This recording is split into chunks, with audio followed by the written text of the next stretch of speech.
Sa unang sisid pa lang natin mga ka-adventure, isang black checkered sweet lips ang nagpakita. Ayan, estimate natin ay mga nasa 3 hanggang 4 na dipa itong lalim ng ating sinisisid ngayon. Sa pool, sa sentido common mga ka-adventure. Tropical fish ito mga ka-adventure dito sa Pilipinas. So sa kahit anong parte ng lugar dito sa Pilipinas, may makikita tayong mga ganitong klaseng isda, no? Itong sweet lips. Pangalawang gitik natin mga ka-adventure, isang ulang. Ayan, kainaman na ng laki. Masarap ito mga ka-adventure kapag ini-steam lang. So kapag nakakahuli tayo nito, mga 2 hanggang 3 piraso ay ini-steam lang natin ito mga ka-adventure. Kadalasan tuwing buwan ng Abril-Mayo, talagang breeding season ng ganitong klaseng ulang. So tropical din ito mga ka-adventure. Tuwing Abril-Mayo dito sa kahit anong lugar sa Pilipinas, marami tayong nahuhuli na ganito. At isang brown lapu-lapu naman ang nagpakita. Ayan. So halos kapag nangingisda talaga tayo, hindi tayo nawawala ng ganitong klaseng brown lapu-lapu. Ayun, sa pangalawang pagkakataon, nagpakita ulit ang ating sugpo. Ayan, gitik ulit mga ka-adventure, no? So pag malapitan talaga yung spot natin sa gabi, walang kawala itong mga ganitong klaseng sugpo. Ayan, kainaman din sa laki mga ka-adventure. Bali, ang nahuli na natin ay 2 piraso na sugpo. Masarap ito kapag sinabuan, matamis. Kaya nga lang, nagsasawa na tayo mga ka-adventure sa sabaw. Ang ginagawa namin dito ay steam lang para malasa talaga siya. At ito naman mga ka-adventure, sa pangatlong pagkakataon ay isang ulang ulit ang ating nagitik. Ayan, walang kasawang ulang ang ating mahuhuli ngayon mga ka-adventure. Kaya naman, ano kaya ang ating putahe dito bukas is either steam lang or ating gagataan ito mga ka-adventure. Ano sa palagay nyo? Ayan, kapag nanguhuli tayo nito ay ingat tayo sa kanilang antena dahil tsak na matinik ito mga ka-adventure. Kaya naman ay dapat may suot tayong gloves para sa ating safety. At ayan, ilalagay na natin sa ating mahiwagang tuhugan mga ka-adventure.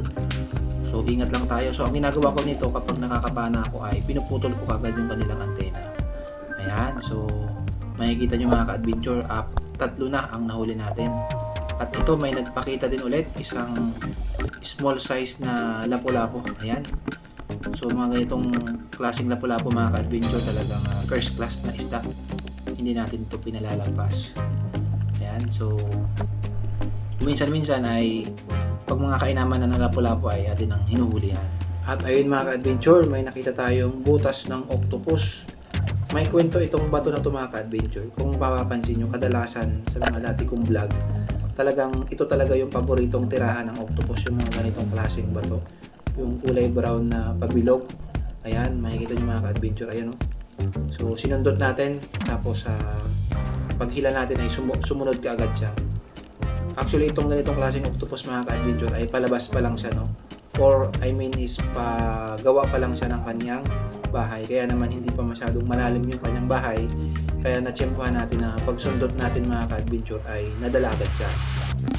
Pero kapag natsyempohan natin ito sa gabi na may bahay talaga siya, tapos natatabunan siya ng bato, ay napakahirap. Kailangan natin gumamit ng kalawit. Pero meron naman tayong dalawang kalawit mga ka-adventure. Kapag ganitong nagna-night dive fishing tayo, tuwing gabi ay lagi tayong may dalang kalawit or yung kawit. So kapag kapinana natin tapos hindi talaga mahuli, ay meron tayong kawit na panghila. Ayun, sa pangalawang pagkakataon, totoo talaga yung kasabihan na hindi nanganganak ang kabuti pag walang kasunod. At ayan, sa pangalawang pagkakataon ulit ay may natusok ulit tayo na isang landing octopus. Kaya naman tinawag na landing octopus kasi ngayon habang pinapana ko ay talagang lumilipad siya, so naglalanding siya, kaya naman ay ating pinatamaan. So yun naman ay katawagan ko lang. So isang landing octopus ang ating nahuli ulit. Ayan mga ka-adventure, yan yung mga nahuli natin, no? Kung makikita nyo.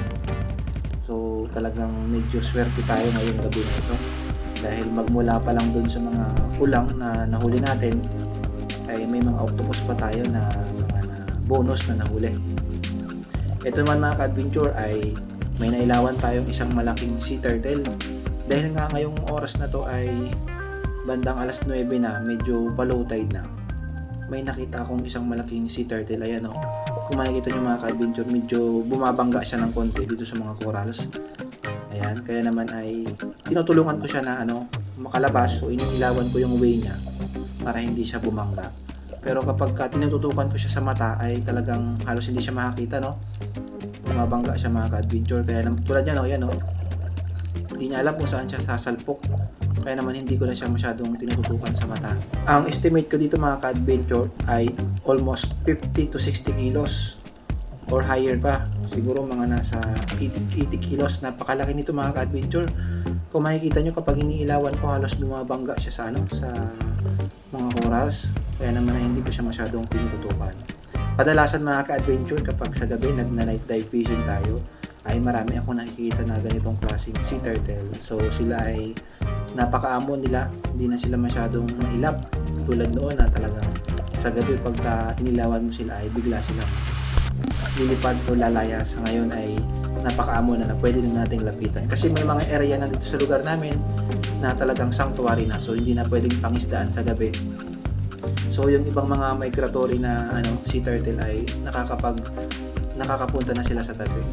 Ayan, so ayun mga ka-adventure, nagpakita sa atin yung isang napakalaking sea turtle. At ito naman, meron ulit tayong napasakay or nagitik na isang goldfish or borbor kung tawagin dito sa amin. So ayan, sumabit pa yung kanyang tubig sa baba. Kaya naman medyo pinahirapan pa tayo. Ayan, so mahal ang kilo nito dito sa amin mga ka-adventure. It's almost 120 to 140 kilos. Pagdating naman sa ibang lugar sa parting Mindoro, nasa 320 na to 350 ang kilo ng ganitong klaseng isda. So dito sa amin sa isla ay talagang mura lang ang kilo ng isda. Nagre-range lang ng 100 to 120 kilos. At ito, pawi na tayo mga ka-adventure. May bonus pa tayong isang malaking pusit. Ayan naman yung pusit na talagang hindi natin pagsisisihan mga ka-adventure dahil kakaiba ang lasa niyan kumpara dun sa pusit lumot na nakakain natin sa syudad o sa palengke na nabibili natin. Ayan yung nahuli natin mga ka-adventure.